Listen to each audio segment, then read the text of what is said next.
purpose of my appearing before you here today is to tell you about a near-fatal crash which I survived back in June of 1961 and give you a few clues as to how I managed to outwit the Grim Reaper and maybe help you in case you get into a comparable situation, either in an airplane crash, which is somewhat unlikely, or more likely, an automobile or a motorcycle crash.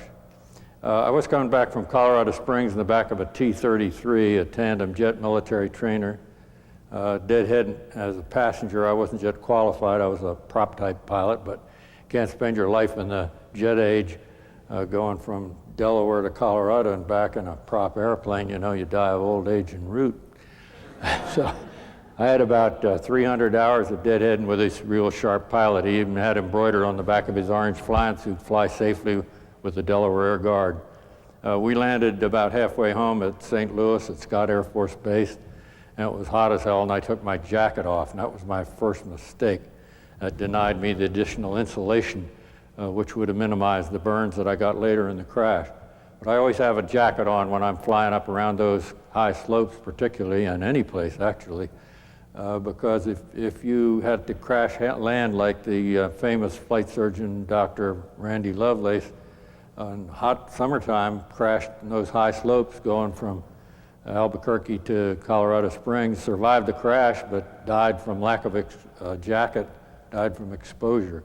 So I always have a jacket on or with me anytime I'm flying, summer or winter. We went out for takeoff, and I used the checklist. I never used the checklist much in World War II. That's the war we won, in case you all forgot when we used to do that sort of thing. But we really can win them like we did in the desert. You know, give us the right equipment and give us a go signal, we could win them every time. But I always thought I knew my procedures so well, but right there on top of that checklist, if you don't use that checklist and you start getting distracted and start omitting items, that's where you really start getting into trouble. Right on the top of the back of that checklist, it says before takeoff, seat belt and shoulder harness fastened tight.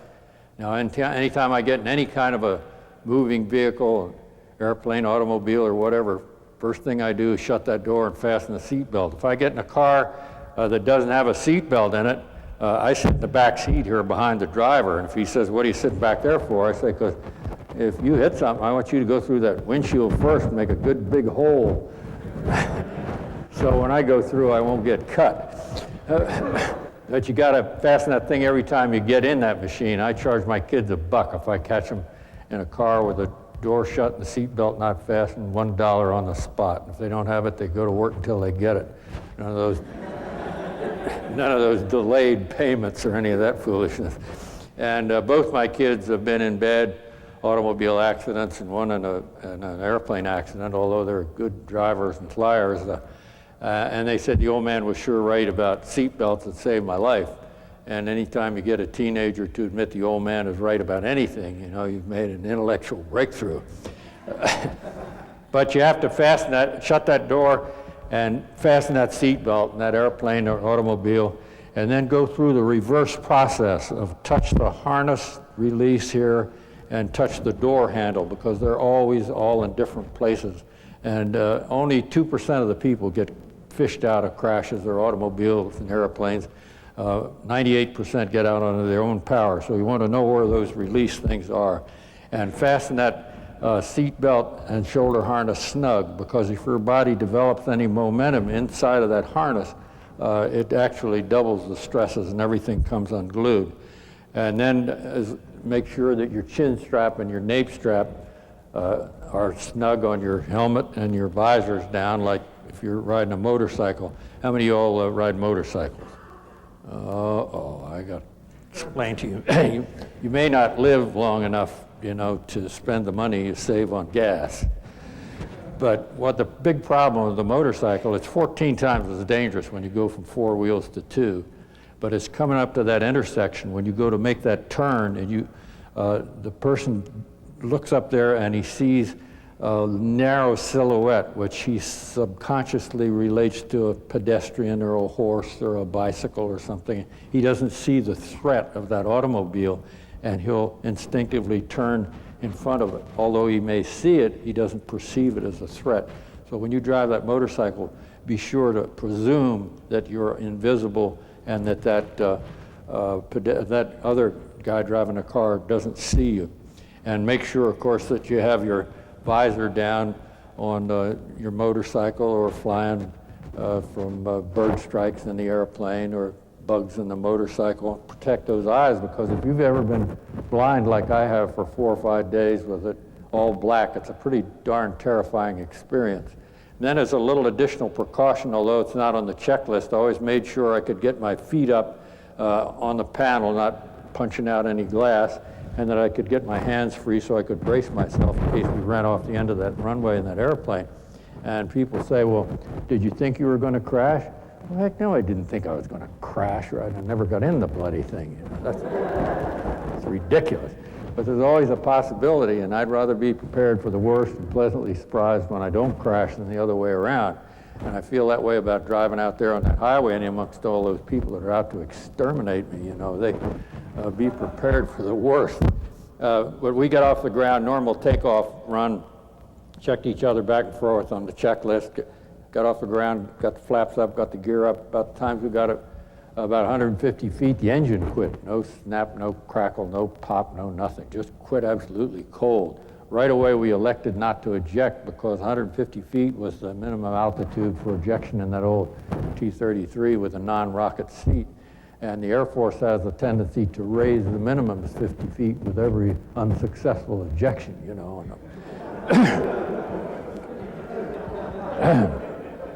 We weren't about to make any posthumous TO revisions, so we elected to ride it in. Now, I don't advocate riding them in. If that engine quits, you know, over the side, give it back to the taxpayer, the heck with it. And if you're going to err on ejection, err on the early side. But had we elected to eject, we never would have made it, because we took 35 feet out of a 110-foot tree right off the end of the runway. And while the pilot was trying to get an air start up front, I still had a chance to yank my seat belt and shoulder harness as tight as it'd go, recheck chin strap, visor down, feet up on the panel, hands up like this. Then I did something real stupid. I held my head back like that. I think you have a natural tendency when you're going to look at, you're going to hit something, you say, geez, I can't look. And that's the worst position to have your head in, set you up to get the maximum momentum and to make you break your neck. And that's, of course, augmented by the weight of the helmet. What I should have done was I should have been sort of doubled up in the embryo position. You may not remember what the embryo position is. Maybe you could ask some second lieutenant. You know, he might know how it is. But, anyhow, the last thing I looked, I was looking at the airspeed. It said 125 knots, and I heard the trees at the bottom of the airplane. My head snapped forward. I got a red out as the blood rushed to my head. My helmet just rotated off my head because I hadn't adjusted the nape strap properly in that old P2 helmet, and it went completely out of the aircraft, the canopy bubble having fragmented out of the frame.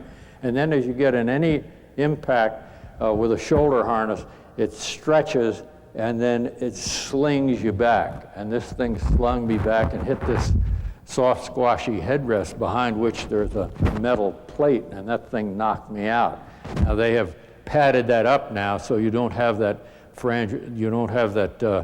possibility of recurrence, and they put frangible material on there. And you want to take a look around the cockpits that you're flying in, or vehicles with strange technological breakthroughs like a meat skewer for you to hang your head on in there, and get it padded up with some styrofoam out of an old ice chest and some masking tape.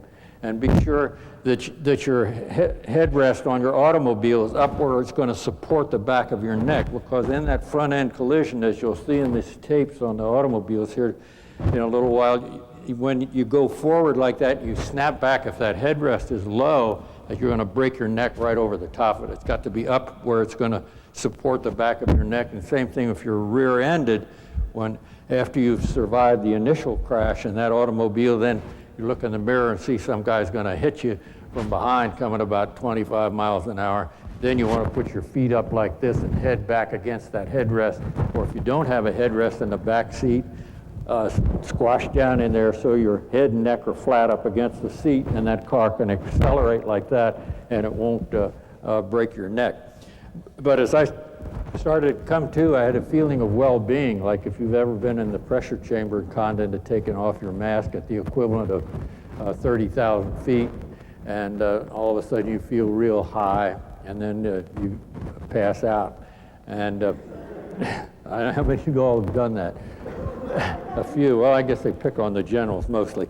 But anyhow, that from my training, that warning, that high feeling when I was regaining consciousness was a warning to me that I was near unconsciousness, maybe near death. So right away I was motivated to do something, because when I'd been with General Patton in the 2nd Armored Division, he always said, anytime you're in a panic situation, do something. Don't sit there and frozen with terror. Do something. If you can't think of anything else, throw a fit. So the first thing I did, although I was sitting on a ruptured fuel tank and the fire is coming out from both sides, like sitting between a couple of afterburners, and my old cotton flying suit's burning like a torch, my hair's crackling like a grass fire, and in spite of all that pain and chaos and confusion, the first thing I did was go for that seat belt. And I elected right away, no, the first thing I did was go for these seat pins down here, because if you don't put these seat pins in and safety the ejection handles, then it launches you up into the trees 65 feet, which is great for getting out of the airplane altitude, but on the ground, the return trip is somewhat fatal. So from my automatic training, right away, first thing I did before I moved was to try and put these pins in. Then my logic takes over, and I realize that they're hard enough to put in the daytime, let alone at night when you're on fire. And so I'm going to be real careful not to hook those handles. Now, right away, I elected to take my parachute with me, first because it's the way I'd been trained to get out of the airplane, and second, because if your clothing's on fire, the chute's a great thing to pop and roll up in. If you see somebody with their clothing on fire and they're running, all they're doing is running through the air, just like fanning the fire. You want to tackle them, knock them down, throw a coat over them, or try and beat the fire out, or pop a chute, smother the fire. I went for my seat belt, and I had my glove on. And if I hadn't had my glove on, I never would have got that seat belt undone. And I would have burned to death in the fire unless I'd been fished out. And only, as I said, only 2% get fished out. But without that glove on, I would have been an amputee here on this arm, and without the boots, I would have been an amputee below both knees here, and that's a quadruple amputee, and that's some kind of a vegetable that I'm not much interested in becoming. And the reason I had the boots and gloves on was because the late General Milliken, the D.C. Air Guard commander, saw a couple of our fighter jocks taxiing in, arms on the canopy rail, no gloves on, sleeves rolled up. He said, "Bill, I don't usually chew out other people's troops, but I got to give these guys a word," and told them about the Battle of Britain in World War II. They brought back the first casualties of aircraft crashes and fires, guys that hadn't been wearing boots and gloves, and showed them the stumps of maimed and amputated hands and feet, much worse than anything I have. And I was so impressed by overhearing him correcting people that weren't even under his jurisdiction that I started wearing boots and gloves right then and there. And so it was thanks to him that I'm alive today, and I know he got some kind of a kick out of that, because I've given this thing some 1,500 times, and I've got dozens of people who've minimized their injuries by listening to this pitch, and in many cases actually saved their lives. But what if General Milliken had said, "I don't want to shake up Spruance's troops"? Well, I wouldn't be here today. So if you see somebody doing something wrong in your organization, or somebody in your family, somebody that you love, and you don't tell them, you're really a contributing factor to the accident. The little kid from the back seat that isn't strapped in, that goes sailing through the front windshield to his doom and kicks you in the head on the way by, you get that on your conscience. That's the worst thing that could happen. And young people like you all are smarter than we with the gray hair were at that age, and given the reasons why, you'll go along with it. I had on an all-leather glove, better than no glove at all, but had I had on the Nomex glove, that leather, where it hung in my hand, hung in the fire for 3 to 5 minutes, the leather shrunk on my hand and increased the conductivity of the heat and reduced the circulation, made the burn a lot worse. If I'd had on this Nomex back glove, then the shrinkage of the leather would have been taken up by the stretch of the Nomex on the back, and it fits like a glove. You know, that amazing creation. I showed this to General McConnell, the late Chief of Staff of the Air Force, and he said, "Where'd the Navy ever, or where'd they ever get a glove like that?" And he said, "I said, well, it's a Navy glove." Oh, he said, "Well, that explains it." But you can toggle switches one at a time with this. It's not like the old size 10 gray stubby-fingered ones we used to have, where you could gang load about 6 switches at a lick with it. But you can copy the clearance with that glove on. But you have to resist the temptation to strip the glove off, like the V-47 co-pilot did, copied the clearance. They aborted on takeoff. The aircraft ran off the end of the runway. They blew their canopy, leaped into the snow in their winter flying clothing, and neither of them had any burns, except the co-pilot looked down and his hand turned the color of a baked potato. He said he could have copied the clearance with an asbestos mitten on, you know, if he'd thought about it. So you don't want to, you want to keep that glove on, particularly on landings and takeoffs. And this material on the back is a special kind of synthetic. It's not, it doesn't react like normal synthetic does. This RAF pilot said, tell me, what do you think my flying suit's made out of? I said, I think it looks like pure synthetic. Well, what will it do when it burns? Well, we cut a little piece out of the pant cuff, lit it, flames coming off it about this high, flat down onto the floor. I dropped it down, a liquid pool of that synthetic, and held my foot on it for a minute and pulled it up, and it just went where that had fused into the floor and fused into my shoe. And that's what synthetic will do next to your skin. And any doctor will tell you burns the worst thing you can take care of anyhow. And a molten, solidified synthetic is really bad news. But this Nomex will not support combustion at survivable temperatures. It won't fuse like that, and it's what all of our Nomex gear is made out of. I stood up and I looked in the front cockpit, and the pilot had his head down in under the panel, and he had suffered a 90-degree back break right through here, which was fatal, probably because he was still flying that airplane like you'd be doing. But well, what he might have done is what this Australian had heard this pitch, and the engine quit too low to eject, cinched up his harness, chin strap visor down, hand up on the panel, feet high on the rudder pedals, and then kept flying that airplane, not making any low, slow turns except to avoid buildings. And at the last minute, head down like this, and he walked away from one I'll show you a picture of here directly. It was just completely totaled. You want to do the same thing if you're driving down that highway and you see you're going to have that interstate, you see you're going to have one of those 5-car pileups, you know, the wheel covers are coming off and the glass is flying, the tires are smoking, and fenders are bending. Well, you get your chin tucked in like that, keep looking for a hole, and at the last minute, head down like that. Now, don't go forward in the harness, because you want that harness to lock you back there. And also, if you have an airbag, you don't want to be forward, because that airbag you need to go, you don't want to have that thing hit you right up close. You want to come into the airbag like that. So you want to stay back in there with your chin down. If you have no airbag and no shoulder harness in an old car, then get up on the wheel like this, you know, and say, let us pray, you know, our Father, start working on it. But what you're trying to do is you're trying to avoid the secondary collision. And everything in there is going to go in the direction of the impact. Their feet are going to swing forward like that, so put them forward ahead of time so they won't swing forward on the crossbar in an airplane or up on the firewall.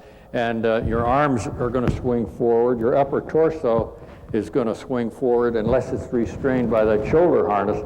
And if it is, then you're going to be able to have your head forward so it won't snap forward like that. Pre-position yourself where you're going to be, because everything in that machine becomes a missile at the impact velocity. Like if you're going through a school zone at 15 miles an hour, Do you think you can run 15 miles an hour? Right here, you. Can you run 15 miles an hour? You know, that's a 4-minute mile. You might not be able to sustain that, but if her husband's coming through the kitchen with a butcher knife, don't you think you could peek out at 15? I'll bet you could. But if you're looking at a good-looking girl going through that school zone and all of a sudden you don't have your belt on and a little kid runs out in front of the car in front of you, you're looking at the girl, your car stops as it hits this other car that stopped for the kid, and your body's still going 15 miles an hour. If you got back over here and ran just as hard as you could for that wall, that's how hard your head is going to hit in a school zone with no restraint. But the average impact is 35 miles an hour in the DOT statistics, which is roughly 2.5 times what you could run into that wall. So it's going to smart a little. Well, anyhow, I stood up and I looked over the side of the airplane, and my flying suit was still burning and hair crackling like a grass fire. I sat on the side of the airplane, got a first-degree burn on my tail, did a non-point winning dive, and went to the bottom and hit my head on a log. And I know it says in all the books that your life's supposed to be passing before you in one of these emergencies, but I was so darn mad hitting my head on that log. The 4-letter words were bubbling up, reigniting the fuel. And I discovered right in there, and then and there with my boots and my chute on, my swimming gave out on me. I went to the bottom like a stone. And unless you have adequate religious connections to walk on the top of the water, which even the generals don't have, the next best thing to do is walk on the bottom and walk uphill. And I did that till I got where I could kick off the surface and shoot to the kick off the bottom and shoot to the surface and do a butterfly breaststroke and knock that fire and oil and stuff off of the top of that water. Because if you take one gulp of that fire, you get lung burns, and that you last about 2 weeks. In the Ramstein crash, where a couple of guys were sitting on a cot watching the fire, watching the 4 Italians ran together, the fireball rolled over the crowd. One guy dove in the ditch and held his breath, and the fireball rolled over him. The other guy looked up and said, "What was that?" And I went to see him in the hospital. He was dead in 2 weeks. So you don't want to ever inhale that fire. And when I'm riding on this airliner, I used to keep all this stuff in my carry-on luggage, but now I keep it in my jacket because I find that if you're going to get off that airliner, or you want to have that stuff in your pockets where you can get at it. And I always ask for a pillow when I get on that airliner, and I carry a bungee cord in here that I can lash that pillow over my face, and I've got a pair of diver's goggles in here, and a hat, diver's goggles, and a pillow. Now, the first thing that happens in fire, whether you're in a hotel or in an airplane, is you take a breath, and that pillow may not filter out the toxic properties, but it'll filter out the physical properties to which a lot of that toxicity adheres, and it'll cut down on the heat intake. And the next thing is you can't see, so if you've got diver's goggles, which you can buy for a couple of bucks, that will protect your eyes, and you're going to be able to see to get out of there. And of course, a hat and a pair of Nomex gloves, and you're in good shape. But the main thing is, in any kind of a fire, don't inhale that stuff. Well, I did a butterfly breaststroke, and I got up on the bank, and that's where the crash crew found me about 17 minutes after impact, although it was only 1.5 miles off the end of the runway. And 80% of the crashes occur within 2 miles of the approach or overrun end of that runway. And the inadequate access roads, they couldn't get in there with anything except hand-carried fire extinguishers. They started to pick me up, and the synthetic straps of my chute had all fused into my cotton flying suit, and I said, "Well, cut me out of it," and nobody had a knife. Well, of course I had a knife with me. I carry a knife with me every place I go, because you can never tell when you're going to have an emergency or you're going to need a knife, like if they were to merge the Air National Guard into the Air Force Reserve. Harry carry to that one. You know, I don't think I could put up with that one. I hope there are no 2-star reservists here today. But you want to carry a knife with you, because I had a knife in the leg pocket of my flying suit, but I always carry one with me, and I carry a flashlight, and I carry a whistle. That's one of the greatest security devices in the world. And I gave a bunch of whistles to the girls in the hospital when I got my annual physical a while back, and told them they have to put them on their keychains. And one of the girls came in the next morning and said that she was unlocking a door to her car with an armful of groceries in a dark parking lot, and a guy jumped her. And all she did was go, blew the whistle, and the guy took off. Well, I asked the police psychologist, why did he run? And he said, well, that subconsciously they associate that with the referee. Recess is over. That's a symbol of authority. They don't know whether it's a stakeout. They don't know what it is, but they don't want the whistle. They might want her tear gas gun or something like that, or mace, but they sure don't want her whistle. And so if I see somebody or hear somebody blowing a whistle, why, the first thing I do is just reach in my pocket here and flip out my cellular phone, and start 911. There's a hood out here, jumped a girl in the lot, and the police are there. And if you're down in an airplane or on a hunting accident or roll your car off the highway, there's nothing like this whistle to alert people as to where you are. And also I carry a GPS in my pocket. Why not? And so all I do is reach down into my gear here and pull out my GPS and call 911 and give the Coast Guard the coordinates, and then you punch your home number in and say, honey, I'll be a little late for dinner. All that other survival stuff, fishing tackle and all that, you can have it. That's Stone Age material.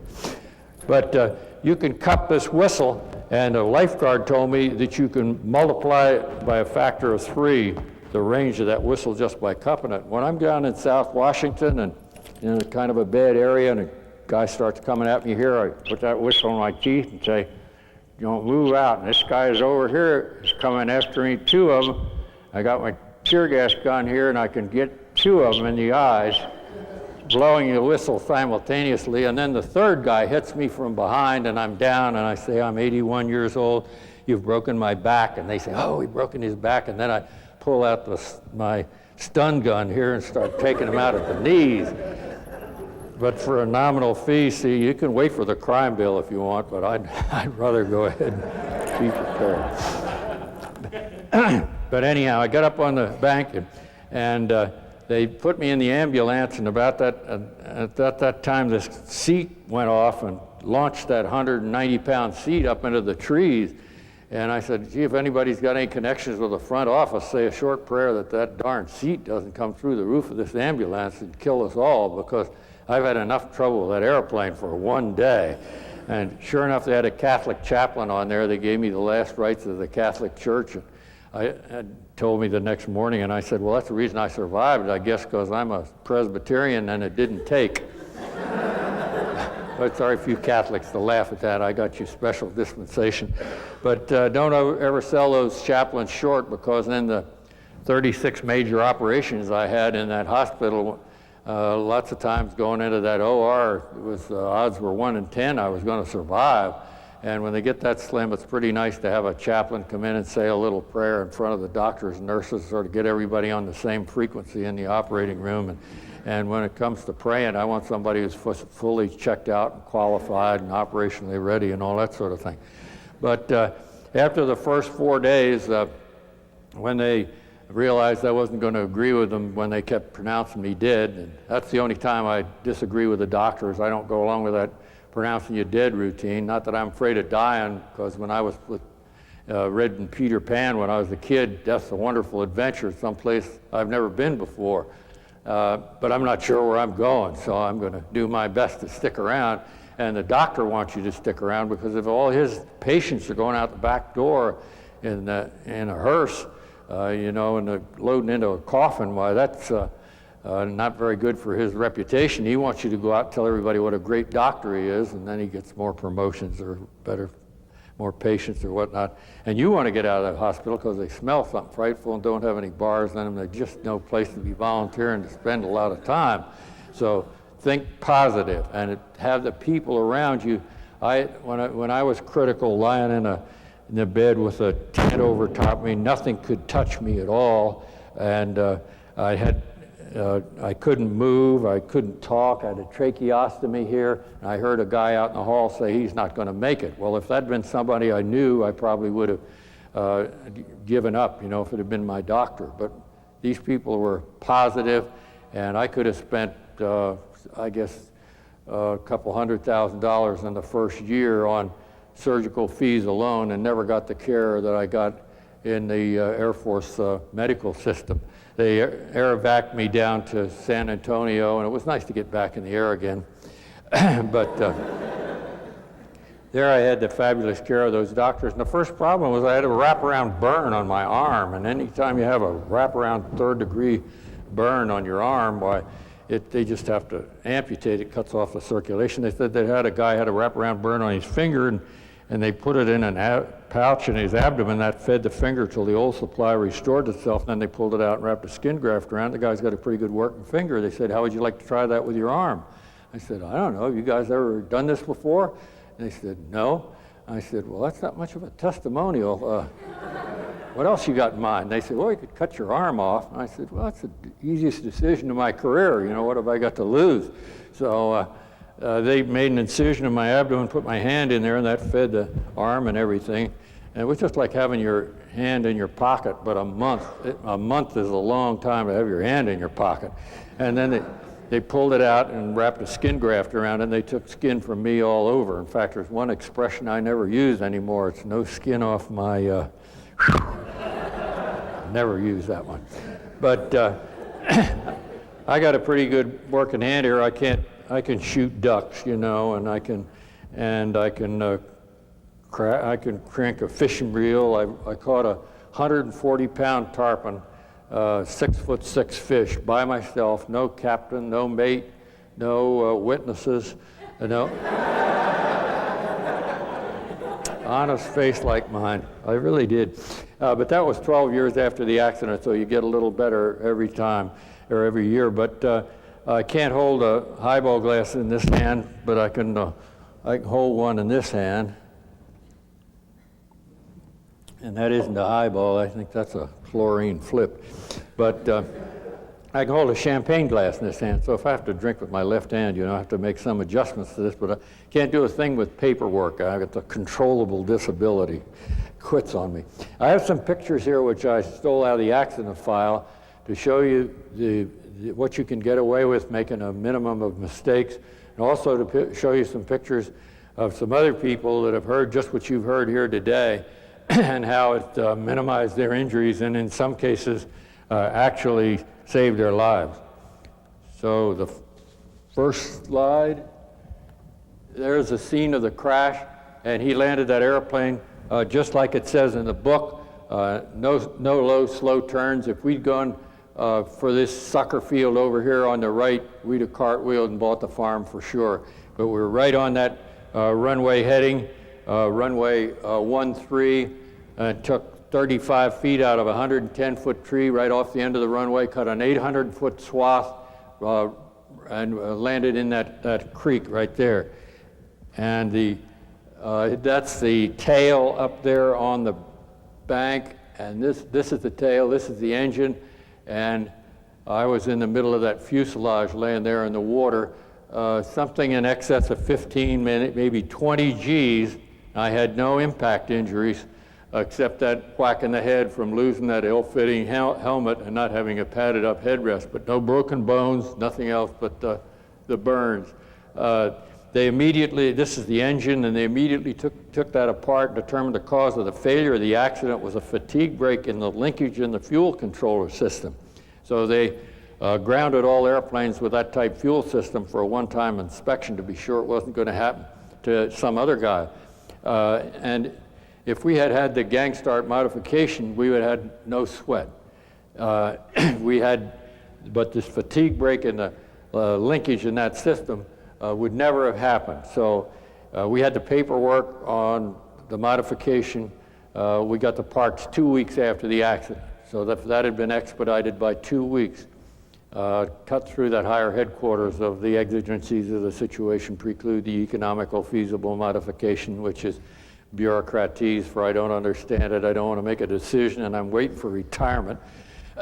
If that had been expedited by 2 weeks, the pilot's 5 kids would still have a father. So when you're fooling with safety items, you're really in a race against time and something that is a matter of life and death. And here's the engine up here on the bank having broken off from behind me, sitting here in the remnants of Delaware Air Guard painted on the side of the aircraft. I'm a great believer in painting the name of your outfit on the side of your aircraft and your automobiles and vehicles and everything is good for recruiting and that sort of thing. But when you have a crash, you always get on the front page of the local paper, and then you get famous for having crashes with your name on a wreck. So the first thing to do is get out there and get the survivors out, and then get the paint remover and take your name off of there. Paint on there Iraqi Air Force or something like that, or the U.S. Navy or something. I almost got thrown off a carrier for saying that one time. Quite a bit of fire damage due to the fact they couldn't get in with anything but hand-carried fire extinguishers. Had we had a chopper with a bottle, we'd had no sweat. Talking to this rescue guy over in Thailand, I said, what can I tell people around airplanes that'll improve your odds in saving their lives? And he said the thing that bugs us most in the rescue business is sitting there in the firehouse, bored to death, and all of a sudden you look up and there's a burning airplane in the middle of the runway, and it takes us 3 to 5 minutes to get out there. Whereas if you had declared an emergency, we could have had the fire trucks strung out down the runway, had the helicopter hovering, and maybe could have got that fire out before it even got lit. Because it's only a matter of 3 to 5 minutes before you go from a flash burn like a sunburn to a second, third, or a fatal degree of burn. When I went over the side of that airplane, I had a perfect mental picture of this page out of this old World War II training manual, which I know I hadn't looked at for at least 15 years, and I've got a lousy memory. I can't remember anything on there now except swimming through fire, but I can remember that picture. I can remember that guy doing that butterfly breaststroke, and if I hadn't done that, if I hadn't seen that page, I would have taken a gulp of fire and I wouldn't be here today. So that page saved my life. So you want to read all the horror publications that you can possibly get your hands on, and one page, all the accident reports, and one page might save your life like that saved mine. As it was, I did have some lung damage, and the anesthesiologist said some of those 5-hour operations were of anesthetic of the 36. There's a heck of a strain on your lungs, and he said if I'd been a heavy smoker, that I never would have survived. I quit smoking in 1940, and I had about 20 years to get that crud and stuff out of my lungs, because when you're smoking on one of those cigarettes, you're taking in carbon monoxide, which is a poisonous gas, the nicotine, the tar, the smoke, and the cancer-producing substances. And what it's basically doing is carbon monoxide is depriving your brain of oxygen, so it's really reducing your smarts factors, and particularly in flying high-performance airplanes and driving out on the highways today, you need all the smarts factors you can get. And the nicotine actually constricts the blood vessels. And I started smoking when I was 5 years old. You know, I know what that high feeling is from smoking those cigarettes, and it is actually taking the blood from your brain and stupefying you. The smoke is 3 times as suffocating as the Environmental Protection Agency's standards for air pollution. In the airliners, before they put the smoking ban on, it was 50 times the EPA standards, 50 times. And when you're smoking, if a wife and a husband are smoking around the little crumb crunchers and rugrats, you know, that are running around the floor, and they're inhaling that secondary stuff, the British found out years ago that it would make them catch more colds, and it'd give them trouble getting over them. And now they found that it actually reduces the brain development of the children to be inhaling that ambient smoke. So when a little kid comes to you and says, "Daddy, help me with your homework," if he's half full of smoke and stupefied, you know, if you hadn't done that to him, he probably would have been able to figure it out for himself. You wouldn't have to help him even. And the it'll cause a chronic lung damage. My late wife, she didn't feel very well, and she smoked, and she didn't feel very well, and so we took her to 3 major medical centers for her annual physical, and nobody could find anything wrong with her. The next year, first physical, squamous cell inoperable terminal lung cancer. And to see her go with the radiation treatments and the chemo and all the rest of it, and 14 months later she couldn't get her breath and died, and her grandchildren have no grandmother and from smoking those damn things. So they're really bad news. So that they produce cancer that destroys the mouth, throat, and lungs, and it should say heart, because 90% of the heart problems are smoking induced. So when that doctor says, quit smoking, even if he's got a cigarette hanging out of the corner of his mouth, quit smoking. If he says, quit drinking, get a fresh doctor. But you have to watch that drinking. That designated driver is the only way to go. I was going to a party one time, somebody whacked me in the side. The whole side of the car crumped in, the seat buckled and projected me towards the ceiling, and that shoulder harness locked so fast I never touched the top of the roof, I never touched the sidewall of the car, and it was completely demolished. And I walked out over to the trooper, came up and said, well, have you been drinking? And I walked up about that far from him and said, hell no, because I didn't want to have to take the breath test. And I've got one of those analyzers, breath analyzers on my bar, and it takes very, very little to push that thing over 0.08. And if I'd been coming from that party, I probably would have been in jail for good, because those mothers out there are really mad. So you want to have that designated driver is the only way to go. This is what I looked like 3 weeks after the accident, after the swelling had gone down, a little grafting on my shoulder here, rebuilt my nose, but it's hard to believe that with the care that I got from the Air Force and that I could recover from that. And this is what my arm looked like when it was implanted, and here's where it was burnt to the bone, and that's a hell of a looking picture too. But this fella here had seen this picture, and although it was a real hot day, he remembered I was burned like that because I didn't have a jacket on. And he sheared the nose gear on takeoff out in the overrun, leaped over the side, hadn't practiced getting out of the airplane, and fell in the fire, burned the sleeves completely out of his jacket, but had no arm injuries at all. And the flight surgeon said if he hadn't had that jacket on, he would have been a double arm amputee. You see how far you'd get with no arms, and that's a heck of a lot worse than just the temporary shock of looking at that picture. And here's another guy that had the same kind of sleeve burns I have, had no gloves on, got permanent constrictions in his fingers. He'll never fly again. A lot of other things he'll never do again, whereas this fellow with the same kind of sleeve burns had gloves on. He's back flying airplanes, no problem at all. This guy in an F-111 had practiced getting out of the airplane, or had practiced getting out of the simulator, but was not familiar with the fittings in the 111 and had to strip his glove off on the right hand, and you see the distal joints amputated and the frozen joints and everything, whereas the gloved hand is in perfect shape. This guy's got gloves on, but he's got bare arms, so if he gets into a mild fire, his hands will be okay, but if he gets in a bad fire, his hands will be okay, but they just won't be hooked up to anything. 2 guys lost their hands from rolling up their glove, or rolling down their gauntlet of the glove and the sleeve up to look at their watch. So you want the purpose of the overlap of that gauntlet and sleeve is so that under stress, when your sleeve rides up, you're still going to get full wraparound coverage.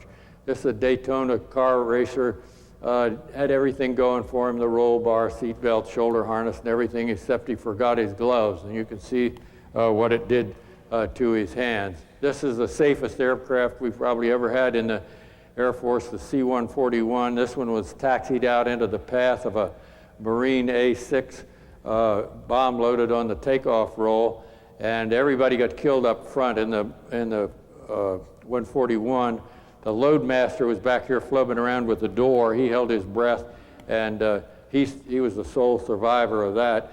But the two guys in the A6, one of them's Fred M. Cohn, an instructor out at Embry-Riddle at Prescott, Arizona, wound up hanging upside down in that wreckage, and they attributed their survival, among other things, to the fact that they had on the Nomex gear. And this was back in the Vietnam War, and they would not fly without Nomex. And here in another fire, this guy was in a so-called uncomfortable Nomex, this fell in the comfortable cotton, and he obviously was pretty uncomfortable in the hospital with those burns. Don't get around structural fires like this. All it takes is a can of shaving foam or a bug bomb or any kind of pressurized can to redistribute that raw burning fuel all over the bare skin areas of all these people, except the asbestos-clad firefighter. If there are survivors in there, you can take a chance. If there are no survivors, let the firemen take care of it. And keep yourself clean, because the bacteria that gets into your clothing or that's in your clothing or on your skin at the time that you're burned is what is a major source of infection. I'd taken a shower that morning, put on a reasonably clean flying suit and clean undershirt, and if I hadn't, the additional bacteria would have wiped me out for sure. And this is a guy doing everything wrong. He's got a dangling chin strap, he's got his visor up, he's got a synthetic scarf, he's got his sleeves cut off so he can't even roll them down in emergency.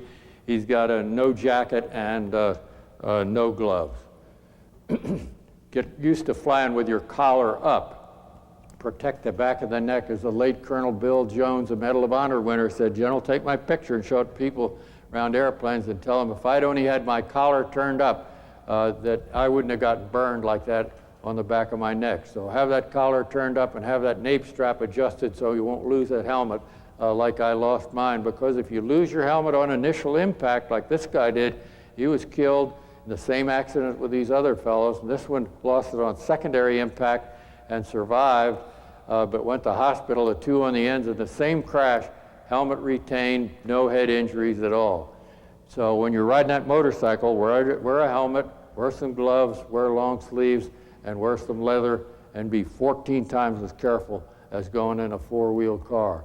On an impact sled, you can see the neck brakes is snapping forward as the guy decelerates. So the chance of least breaking your neck is stretching it that way and snapping it forwards the next best way to break it. And over the back like that, you'll break it every time or get paralysis. That's for sure. But you got to be aware of that tailgator, and as I told you, brace yourself so that your head and neck are up against that seat, and don't poke your head out through that back windshield because a lot of accidents occur, whiplash, just from rear-end collisions, which are easily preventable if you don't turn around and look to see what's coming. Just automatically go in that position. And this fellow rolled 3 times in his car when he punched left tire with a piece of jagged metal in that wet, muddy road, and rolled 3 times over into the woods.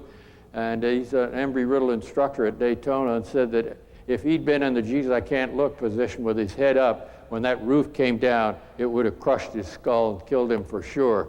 He had 15 years of flying and had always worn a lap belt, and I don't know, he'd been driving for 4 or 5 years and always wore a lap belt, but never wore a shoulder harness until he heard this pitch.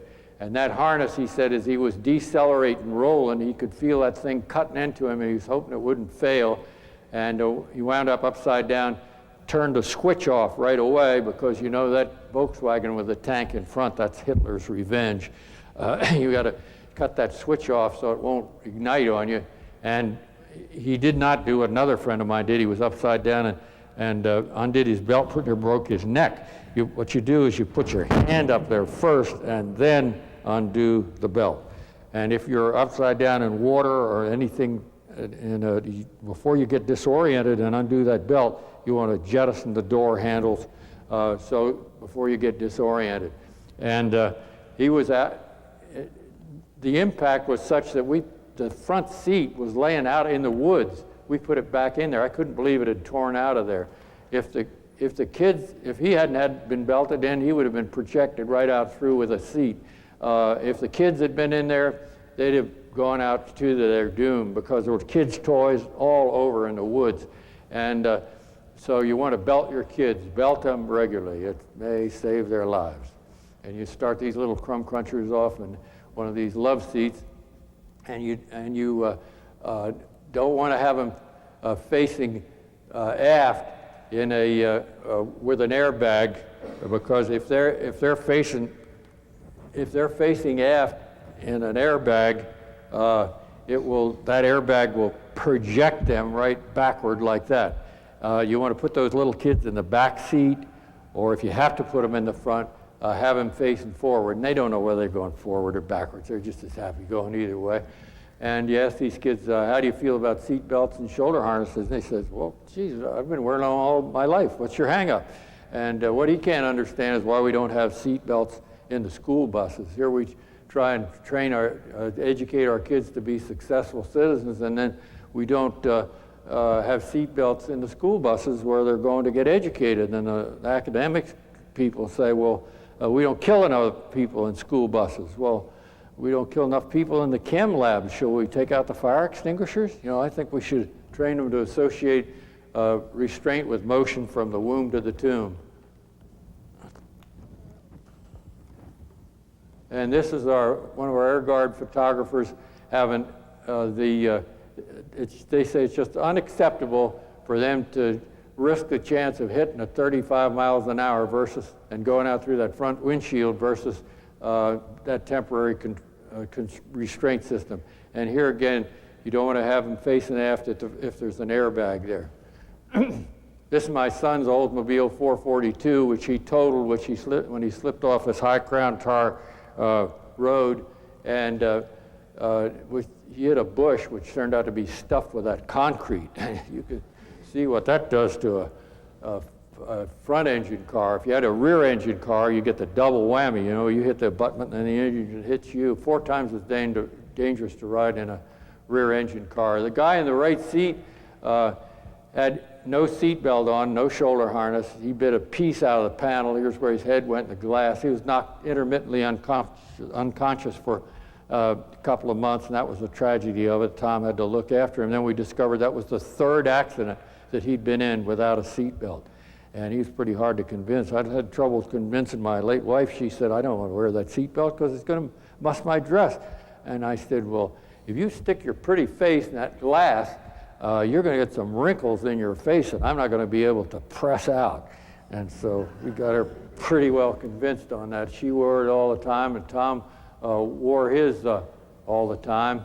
And when he hit in the old convertible with no shoulder harness, why, he slammed into that column, and it collapsed as designed. You could hit up to about 50 miles an hour with a collapsible column, and no chance of fatality. Add the shoulder harness to that, you're up to about 60. Now, both these guys said that they were going around 35 miles an hour, and this tape, I asked the Ford Motor Company, do you think they were going 35? And he said, well, you take a look at this tape and you figure whether you think they were going 35 miles an hour or not. And this is the tape that they showed me.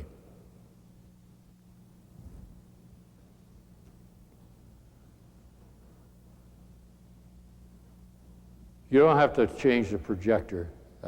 That's so just the videotape. There we go.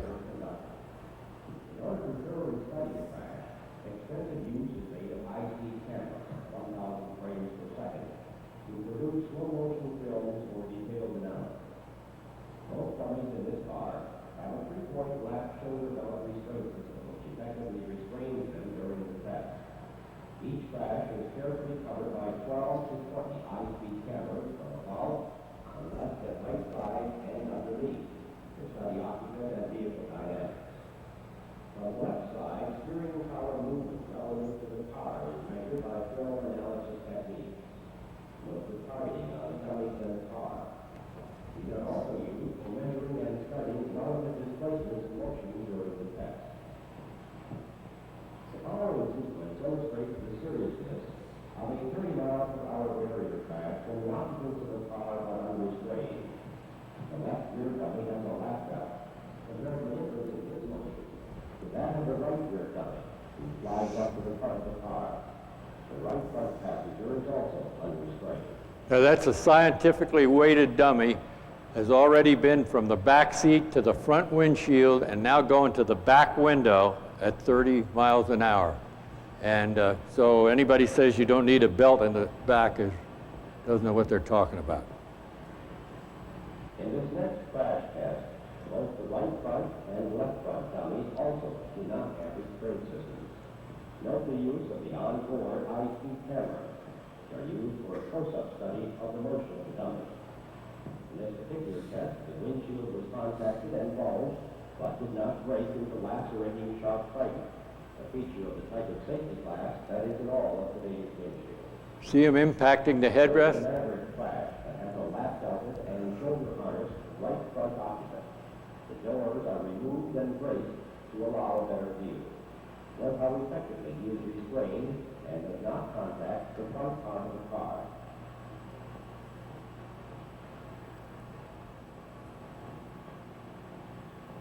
This next crash is a Mercury with a right front airbag system upper torso restraint.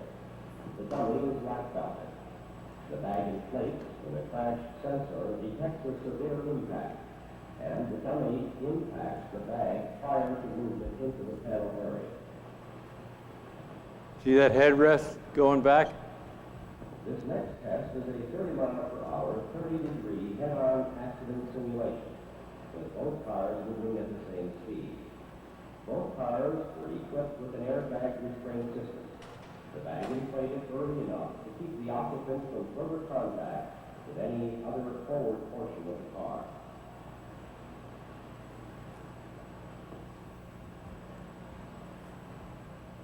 The need for belt systems is dramatically demonstrated in this next sequence of 50 mile per hour rollover test. The car is intentionally rolled by pulling it over the ramp at 50 miles per hour. In the first test, the occupants have no restraint and the windows are intentionally left open. As the car hits the turf and the roll will proceed, the right front passenger is ejected through the open window. Ejection from the vehicle is one of the most serious causes of fatal and serious injuries in accidents. That's called being thrown clear, in case you prefer that to staying in. Here is the same type of test with an airbag system, and yet still without any other belt restraint. Again, ejection occurs and the airbag is ineffective in keeping the occupant in the car in this type of rollover test. As before, the windows were left open. The doors, due to improved latch systems over many years of development, stay closed. Yet the open windows provide sufficient area for ejection of the unbelted dummy. 4 times as dangerous to get thrown out as ride with it.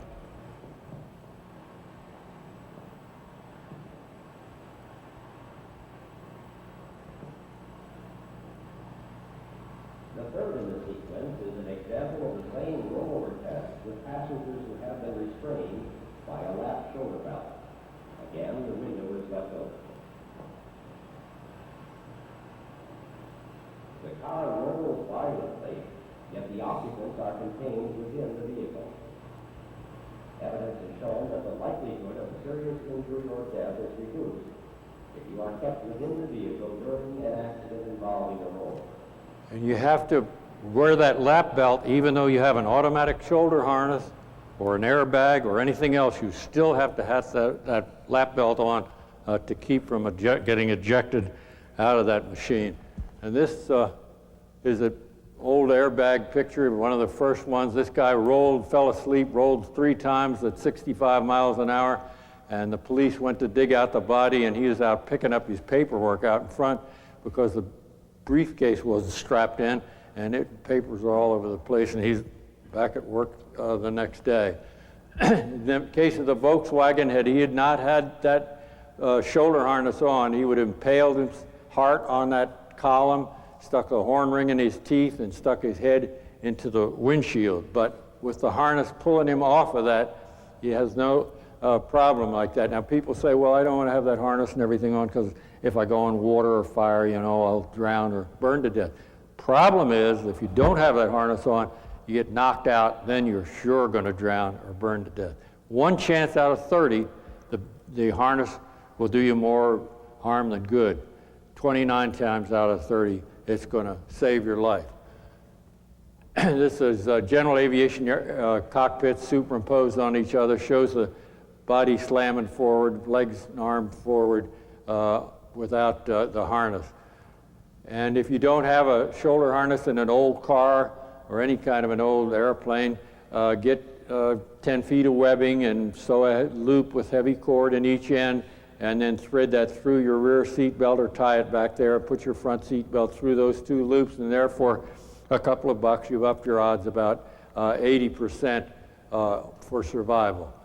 I'm always asked where to sit, whether face forward or face aft. Well, this aft-facing seat will tear out at this forward point with the leverage at 12 Gs, whereas this seat will tear out at 20 Gs. So if I'm facing forward, unless there's a bulkhead there, if there's a bulkhead, then that's fine.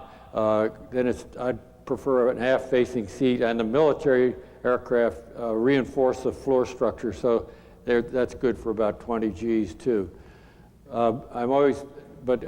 This fella saw this picture right here, and went into this position, putting his feet up so they're not down below there where they're going to get broken by the crossbar, as happened in 5 guys broke their legs in another airplane. He went in that position, and the guy sitting next to him said, what was all that noise, as they went out in the overrun, and they never saw him again. And this fellow that was in that position was one of the heroes who helped extricate people out of that wrecked airplane up in Anchorage. And when I'm riding an airliner, I watch that white line on the outside. If that line goes shoom underneath of me or zing out that way, I know we're going off that runway, and I go into that position right away. This fellow was in the Pango crash, and they hit a wind shear, and as they started to gyrate, he went into that position right away. They hit, bounced, and it was at night, and a lot of people thought that was the final landing. And their bodies flying they undid their belts and their bodies flying all over the place. He stayed strapped in, went forward. Usually the fire is aft. In this case, a ruptured fuel tank fire went forward. He got a whiff, went up into first class, got a whiff of the phosgene and cyanide gases from the decomposition of the burning plastics. But he was a Navy Olympic diving coach, and he could hold his breath an interminable length of time. Came back, opened this exit, and ran off, jumped off the wing, and he was the only guy out of 101 people in that aircraft that didn't have toxic deposits in his lungs. There were 2 people sitting alongside of Dick, and he said they had never been in an airplane before in their lives. They read all the exit egress procedures, and they did everything right, and they survived, whereas 97 seasoned travelers went to their doom because they didn't read the egress cards and think ahead of time. Here we go. I heard him talk at the Crash Survival Investigator School at Tempe. If you ever get a chance to go to that, why, it's really well worth it. There we go. We're improving the masks now. This is a Teflon mask that has a window so you can see out of it, and that little white gadget is a filter to cut down on the carbon monoxide and supply oxygen. Good for 17 minutes. Have them on a lot of airplanes down. Some guys take them to the hotels, 17 minutes is a lot of help getting out of those things. I'm always asked where to sit. The pilot and the first officer got the worst seat in the house.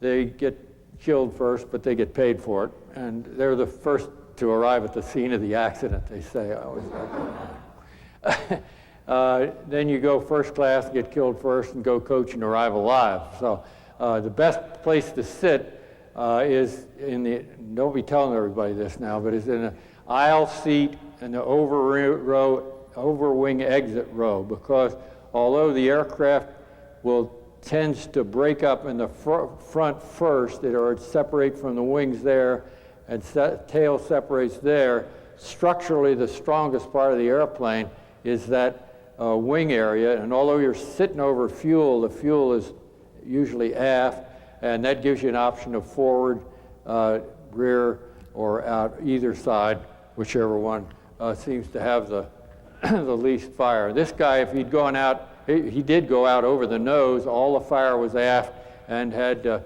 no problem at all. This fella, hang by his hands. You don't want to jump off a high wing, break your leg in case that airplane's going to blow up. You want to hang by your hands, and so you won't hurt yourself. And this is a completely impossible picture here. Here's this girl going down this slide in a skirt, and that skirt is going to be zing right over her backside, and she's going to be going at twice the speed of light down that mat there and getting a smoking burn from not having slacks and flats on, because you want to wear, don't wear short skirts, you girls, and don't wear spikes, because it's the spikes, if they don't puncture the Teflon slide, they're at least, they have to hook, and you'll tumble and break your neck at the bottom, and the slacks are the only way to go. My wife's a pretty classy lady. She doesn't like to wear flats and slacks, but she wears them when she gets on that airplane, and when she gets off, we're going to a party or something, like she changes her clothes, has something in her carry-on luggage. But if you wind up without your shoes, you want to wear functional shoes, because these, in this aircraft, they took all the shoes off the people, and they were running around in their bare feet in this jagged metal and splinters and embers and everything else. After this accident, they changed the rules, and now you're allowed to wear any kind of shoes except the spikes. And if you were to step out there on a hot ramp in the summertime, you know, the nylons are just, with no shoes, those nylons will just fuse right into your foot with a ramp temperature of 130 degrees or so. And in the wintertime, it's obvious that you need a jacket. This is the Air Florida crash, and to go into nice warm Tampa, but it didn't, well, it certainly wasn't very, very comfortable for those guys that were in shorts. You're not supposed to have life jackets in it, and if you're going to be less than 50 miles offshore, yet this aircraft was on the tail, was still on the runway, and a couple of guys drowned here because they didn't know where the life jackets were, didn't know how to use the cushion. I always reach underneath, and if there's a life jacket there, I know I'm not going to use that cushion. I don't want to swim any 49.9 miles with a cushion. I'd rather use the jacket if there's one there. DC-9s or the MD-80s, there's an extra exit, which most people don't realize where it is. And if you haven't read your instructions and you're back here in the back, there'll be a lot of people trying to get out the front because that's the way they came in. But if you read the instructions, you undo that handle there, and 16 pins fall out, the tail cone falls off, the slide deploys, and you're home free. Now, whose fault is it that you probably haven't read that? Well, it's a little bit your own, a little bit the marketing people who don't want to scare people. But I think that most people want to know how to get out of that airplane in case something happens. It's 200 times as safe per passenger mile riding in one of those airliners as it is driving in a car. But this guy here had an extra pin in his seat belt, and they didn't check him out on how to work that while he was taking these pictures. It's an old Navy gunner's belt, and when they flew over and threw a blade flap and crumped in the water right in front of me while I was taking these pictures, the guys came up, and everybody except the photographer that had that extra pin in his seat belt, and these guys couldn't get it undone, and the pararescue man standing alongside of me on the boat threw his wallet on the deck, put on a face mask, and dove over the side, and he cut the guy loose with a knife out of his belt, and here he's giving him mouth-to-mouth resuscitation. This guy's pounding his heart, giving him heart massage, and this fellow's giving him flotation, and they got him up on the deck, and he was back at work again, or his color was beginning to come back, his camera's still on there, heartbeat stabilizing, and they carted him off to the hospital, and he was back at work in a couple of days. But whose fault was that? Well, a little bit the air crew, but mostly the guy himself had said, how am I going to get out of this thing in case something happens? Like this fellow here had heard my pitch, and he said, as he pantomimed afterwards, his shoulder harness failed, his inertia reel failed, and he slammed into this panel, and he said if he hadn't had his dark glasses on, or if he hadn't had his visor on, he would have got those dark glasses in the eye and been blinded for life. And he bounced off the armor plate and got a hole in his helmet, but not in his head because his helmet fit properly. And he was out of that aircraft in less than the 4 seconds he said that he'd practiced with his crew. And I said, you can't get out of there in 4 seconds. And so I clocked him. Darn if he didn't get out of there in 4 seconds. So I ride these things a lot. So I said, well, clock me with the crew. Well, they said go, and the helmet cord's over here, and my seat belt is hooked into my survival gear, and I'm fumbling and mumbling, and these guys trampled me to death. But the next time when I'd done that, practiced it once, they said go, I hit that belt and hit that cord, and I was first out of that thing. Because I do not believe in that Navy theory of the senior officer is the last man to leave the ship. I believe in the follow me, man, the Army theory. We're going this way, out of this right now. You get out of any kind of a helicopter or any kind of a general aviation airplane with lightweight plexiglass, non-pressurized, you can kick your way out of it. Don't ever get trapped. But if it's pressurized, you're going to need a canopy braking tool. But remember, remember these rotors still coast. This fellow forgot that survived the crash, but the rotor's still coasting, and there's his head where it got lopped off by the rotor. And here's 60 whirling meat cleavers of our Delaware Air Guard C-130s. I won't even walk in the path of a prop, even if it's sitting on a prop stand and not on an engine. I don't want to ever expose myself to that. Like a fellow in another outfit got out of the airplane, said, good night, fellas, thanks for the ride. Raining, ran for the hangar, ran right into the prop and sunk it right in the top of his head. Here's a guy shooting coyotes out in the desert with a light airplane, didn't have a shoulder harness on, stalled in probably 35 miles an hour, and that's what his face looked like in the morgue. And that's a pretty ghastly looking picture. I don't like to look at that either, but we show that to our guys and gals down at Embry-Riddle to show them if they're sitting there looking at that instrument light and hit the ground through circumstances beyond their control and don't have that harness on, that instrument light will make a lasting impression in their head. And that's a pretty ghastly looking picture too. But if that's the best instructor we have and that's the best student we have, and I can shock him with that to wearing that harness, then I say it's well worth it. And that's the kind of realistic technique we use at Embry-Riddle at our campuses at Daytona and Prescott, Arizona, and our extended campus where you could get a master's degree at 125 residence centers. Best ROTC in the country, highest success rate. You can't get in the academy or get a guard slot. This is really the best way to go Air Force. And this is the kind of realistic training I'm giving you right now. This is the airplane I got out of. This is the type of glove I had on. I had on that all leather glove, better than no glove at all, but had I had my Nomex glove, I wouldn't have had that problem. This is the checklist that was dug out of the wreckage afterwards. Seatbelt, shoulder harness fastened. There are the gloves. And this fella, it's helped a few people. Like this fella ran off the end of the runway, still going like hell, said he might as well brace himself, like that general said in that lecture a while back. Hit so hard the canopy jammed. He took a canopy braking tool and punched a hole through there, and this guy here went out through that hole. And he said he couldn't go back through there again for $1 million. But when you're scared and that adrenaline lights your afterburner, well, you can just launch like a rocket right out of one of those things. And here's the Australian I was telling you about. Here's the gear in the foreground, nose all bashed in. First time he practiced getting out of that airplane took him 20 seconds. And he said the fourth time he was down to 5 seconds, and when he actually crashed, he cut that time in half. And this guy was a loadmaster in the back of a C-130, didn't want to sit in front of the cargo, didn't even have a belt back here, doubled up in a ball, heard the co-pilot say, "You're at minimums, go around." They hit, pilot, co-pilot killed, navigator badly burned.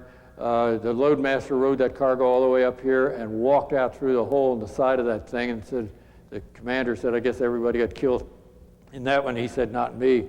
Colonel, don't notify my next of kin. I'm right here." 4 guys walked away from this one because they too, like the others, had heard this pitch. And this Navy pilot seen one of my videotapes, said he didn't think much of it, but when his engine quit, he saw the whole thing in instant replay. And they walked away from that massive wreckage there. And this is a ag pilot from Knoxville, a refueler, ag pilot on the side. Engine quit after a pass on a field, went into pine forest. Here's the wings folded behind him, the tail up here, the tail wheel here. Walked down it, climbed out of it, no sweat, hitchhiking, trying to go back to town. Nobody would pick him up. Luckily, he had a bracket down there that he hadn't padded up, and it gashed his leg a little bit. He got a little blood on there, rubbed it on his face, and a bread truck picked him up. So you have to have some injuries, or you may never get back to town. 3 guys walked away from this one because they'd heard this pitch. This is my other son, Bill, and he had 1 gear up, 1 gear down, broken linkage, called the tower, got a factory on the line, couldn't figure out anything to do, an FAA guy in the tower, the fire trucks out and everything, and nothing to do but land at worst possible condition, 1 gear up and 1 gear down. And he was running down that runway. God, can I get that thing to work? He was running down that runway before the sparks even settled. This is 4 guys walked away from this crash of this helicopter because they'd heard this pitch, and that's the most dangerous operation in the history of aviation, the Army aviation operation in Vietnam. They had 4 accidents to 1 combat loss, and some of the combat losses were actually probably accidents. So this memorial to dead crew members here, 3 out of 4 of those rows don't have to be there if they practice proper safety procedures, and if they maybe some of those combat losses weren't there, and if they'd been prepared and thought ahead of things, instead of being on that memorial, they could have been down in Florida fishing with me, and that's the fish that I caught by myself. And if you think I'm bragging, you're absolutely correct.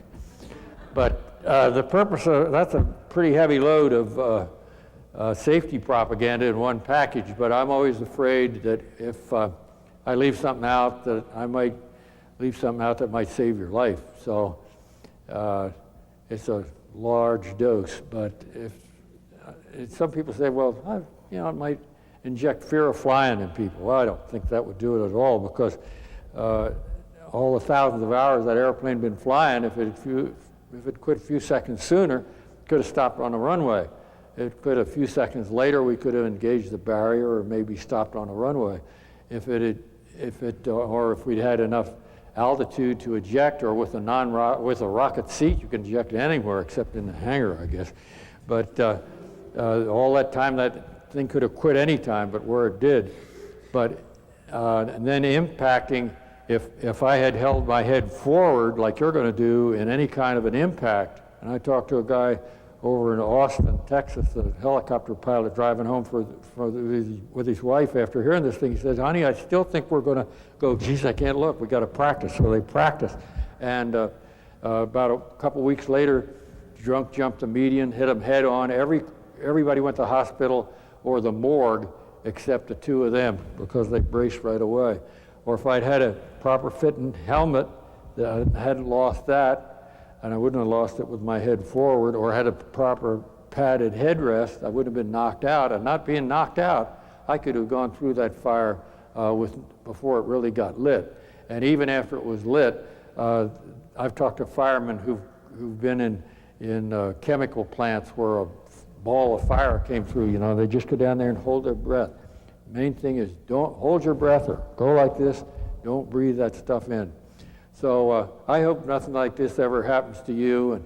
And I don't get paid for doing this, but my lecture fee is if any of this ever does you any good, like these others have given me pictures and told about the stories. And I just saw a guy a couple of days ago that had survived a crash because he had heard it 20 years ago. So if it ever does you any good, try and get it back to me or get it in the safety system, because I think that's the way to sell safety, is to tell people what you did right or what you did wrong. And if they're not going to listen to you when you're trying to save their life, you know, you better get them out of the system or get them off the highway or out of the pattern before they kill us all. So I wish you all the very best of luck. And as far as survival goes, you know, it's essential to have, for national survival, we got to have a good, strong military, and we got to have the expense and everything of keeping the military establishment today. We can't afford to have accidents, and we want to have everybody in the military survive and help the nation survive. And as far as fear of flying goes, the only thing that really scares me about flying is the drive to the airport. Thank you.